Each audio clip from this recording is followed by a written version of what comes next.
और हम सब के सब लोग देश के अंदर यह कोरोना का जो युद्ध है कोरोना से, उस युद्ध के अंदर हम सब के सब लोग इकट्ठे मिल करके हिस्सा लेंगे।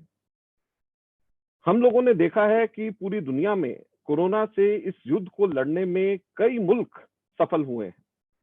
कई मुल्कों ने बहुत जल्दी इसके ऊपर काबू पाया। और अगर हम लोग उन मुल्कों को देखें कि उसमें क्या सक्सेसफुल स्ट्रैटेजीज थी, तो सबसे महत्वपूर्ण, सबसे बड़ी स्ट्रैटेजी उन सब लोगों ने जो अपनाई थी, जो उन मुल्कों में थी, वो ये थी कि उन्हें पता था कि यह कब पीक करेगा, उन्हें पता था कितनी लंबी लड़ाई है, किस हिसाब से उसकी तैयारी करनी है। और यहां पर ऐसा लगता है आज लगभग 46-47 दिन हमारे लॉकडाउन के हो गए हैं, ऐसा लगता है कि किसी को भी कुछ नहीं पता है। हम लोग जो है कांग्रेस पार्टी की तरफ से प्रधानमंत्री जी से, भारत सरकार से पूछना चाहते हैं कि हम किसकी बात पर विश्वास करें, क्योंकि 24 मार्च को जब मोदी जी ने सबसे पहले लॉकडाउन का उद्घाटन किया था, तो मैं आपको याद दिलाना चाहता हूं, रोहन गुप्ता जी अभी वीडियो चलाएंगे, उन्होंने कहा था महाभारत का युद्ध 18 दिन में जीता था और मुझे सिर्फ 21 दिन चाहिए, और सिर्फ 21 दिन चाहिए, हम कोरोना को हरा देंगे। एग्जैक्ट शब्द प्रधानमंत्री जी के थे।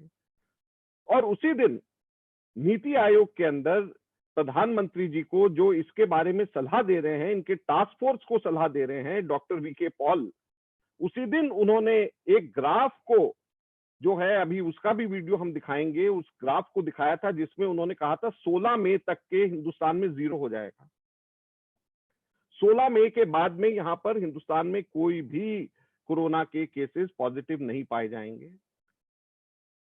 2 दिन पहले डॉक्टर गुलेरिया ये कहते हैं कि अभी पीक तो जून जुलाई में आना है।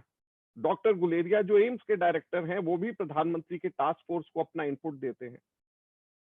तो अब हम डॉक्टर पॉल की बात को माने जिन्होंने कहा था 16 मई को पीक हो जाएगा, या डॉक्टर गुलेरिया की बात माने, दोनों के दोनों प्रधानमंत्री जी को सलाह देते हैं जिन्होंने कहा है कि पीक तो जून जुलाई में हो जाएगा। और उसके बाद कल लव अग्रवाल जो कि ज्वाइंट सेक्रेटरी हैं मिनिस्ट्री के, वो कहते हैं कि पीक होगा ही नहीं। तो उन्होंने सारी बातों को खत्म कर दिया। उन्होंने कहा कि अब तो पीक होगा ही नहीं, हम लोग बगैर पीक के ही हम चले जाएंगे। और रोज के रोज केस बढ़ते जा रहे हैं, बढ़ते जा रहे हैं, बढ़ते जा रहे हैं। तो अब हम सरकार से पूछना चाहते हैं कि हम भारत सरकार के ज्वाइंट सेक्रेटरी लव अग्रवाल साहब की बात माने जो कहते हैं पीक होगा ही नहीं, डॉक्टर गुलेरिया की बात माने जो कहते हैं कि पीक जून जुलाई में जाकर के होगा, या डॉक्टर वीके पॉल की बात माने जो कहते हैं, जिन्होंने कहा था कि 16 मई को पीक होगा, या मोदी जी आपके ऊपर हम भरोसा करें जो आपने कहा था 24 मार्च को कि 21 दिन के बाद में हम कोरोना को हम हरा देंगे। महाभारत का युद्ध तो हम लोगों ने 18 दिन में जीत लिया था। तो आज हमारे देश में सबसे बड़ी दिक्कत यह है, इस असमंजस की स्थिति में जहां भारत सरकार को ही में ही कंफ्यूजन है, भारत सरकार के सभी अधिकारी जो कि प्रधानमंत्री को एडवाइस करते हैं, अलग अलग स्टेटमेंट्स सबके आ रहे हैं, तो फिर हम किसकी बात पे विश्वास रखें? यह कम से कम आज की संकट की घड़ी में ये इतना खराब स्थिति है, क्योंकि जब सरकार को ही मालूम नहीं है कि क्या सच्चाई है, क्या वास्तविकता है, कितनी गंभीर समस्या है, कब ये खत्म होगी, कितना लंबा इसका इंतजार करना है, तो आप ये समझ सकते हैं, हम ये समझ सकते हैं कि हम लोगों में कैसे कॉन्फिडेंस आएगा कि सरकार अपनी तैयारियों के प्रति संवेदनशील है, सरकार अपनी तैयारियों के प्रति सीरियस है। उनको खाना नहीं दिया जाता है, कई मामले भी दर्ज हुए हैं और प्रधानमंत्री का गृह राज्य है, तो इस संदर्भ में आपका क्या कहना है? देखिए, ये दोनों के दोनों बड़े महत्वपूर्ण प्रश्न हैं। सबसे पहले तो प्रधानमंत्री के खुद के गृह राज्य में जिस तरीके से माइग्रेंट पॉपुलेशन से कई ज्यादा गुना पैसे वहां की रूलिंग पार्टी के विधायक, कल हम सब लोगों ने सारा दिन देखा चैनल्स पे भी, सोशल मीडिया में, कि किस तरीके से लिया जा रहा है, और जो इसमें प्रोटेस्ट कर रहे हैं उनकी पिटाई हो रही है। तो इस प्रकार के हालात, माइग्रेंट लेबर के साथ ऐसा सलूक जो किया जा रहा है, बड़े दुख की बात है।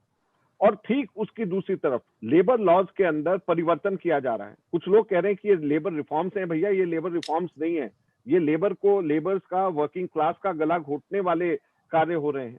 और ये आज बड़ी हैरानी की बात यह है कि ये समय किस बात का है, ये सरकार इस बात को कैसे समझ रही है। हमारे देश के अंदर आज जरूरत इस बात की तो है ही है कि उद्योग हमारे अट्रैक्ट करके हम उद्योगों को लेकर आए, लेकिन उससे ज्यादा जरूरत इस बात की है कि लेबर को वापस अट्रैक्ट करके लेकर के आए। जो ये माइग्रेट करके जो लोग वापस रिवर्स माइग्रेशन शुरू हो गई है, जो लेबर क्लास जो वापस शहरों से वापस अपने गृह प्रदेश अपने गांव वापस जा रही है, उनको कैसे वापस लेकर के जाएं, वापस लेकर के आए, ये सबसे बड़ी परेशानी है। तो इसका तो ठीक उल्टा वो कर रहे हैं जब लेबर एक्ट के अंदर परिवर्तन कर रहे हैं। तो ये गांव से लोगों को वापस बुलाने नहीं, बल्कि गांव के अंदर हमेशा रहे, वापस शहर के अंदर, वापस उद्योग के अंदर ना आए, इस तरीके का काम ये सरकारें कर रही हैं। तो इन सरकारों से ये कहना चाहते हैं, राहुल जी ने भी कल इस बात को कहा कि हमारे देश के अंदर खुद की मार्केट इतनी बड़ी है, हमको किसी भी और चीज की जरूरत नहीं है। हम अगर अपने इसी मार्केट के अंदर अपने लोगों के हाथ में उनकी परचेजिंग पावर मजबूत करने के लिए उनके हाथ में अगर हम पैसा दें, उनके अंदर सुरक्षा दें, उनकी जॉब की सुरक्षा दें, तो हमको और कुछ किसी चीज की जरूरत नहीं, बाकी अपने आप सब फॉलो करेगा। यहाँ पर ना तो हमारे गरीब लोगों के हाथ में पैसा दिया जा रहा है, ना गरीब लोगों के हाथ में उनकी जीविका की आजीविका की सुरक्षा दी जा रही है। तो जब उनके हाथ में आजीविका की सुरक्षा नहीं होगी, उनके हाथ में पैसा नहीं होगा, तो पैसा खर्च ही नहीं करेंगे, तो उद्योग धंधे लगा करके करेंगे क्या?